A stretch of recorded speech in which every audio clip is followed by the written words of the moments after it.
बहुत समय पहले जंगल के किनारे एक छोटे से घर में अपनी माँ के साथ रहती थी प्यारी सी बच्ची लाल टोपी वाली गुड़िया। एक दिन माँ ने कहा, बेटी तुम्हारी दादी बीमार हैं। यह टोकरी ले जाओ, इसमें है ताज़ा दूध, रोटी और मक्खन। लाल टोपी वाली गुड़िया खुशी खुशी जंगल के रास्ते निकल पड़ी।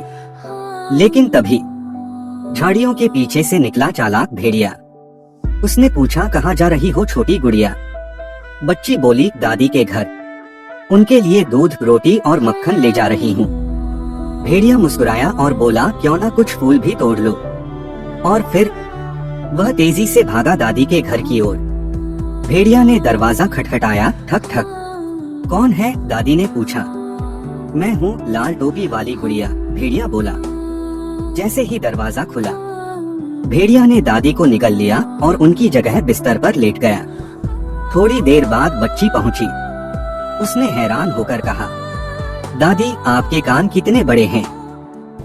भेड़िया बोला, ताकि तुम्हें अच्छे से सुन सकूं। दादी आपकी आंखें कितनी बड़ी हैं? ताकि तुम्हें अच्छे से देख सकूं। दादी आपका मुंह कितना बड़ा है? भेड़िया गरजकर बोला, ताकि तुम्हें खा सकूं।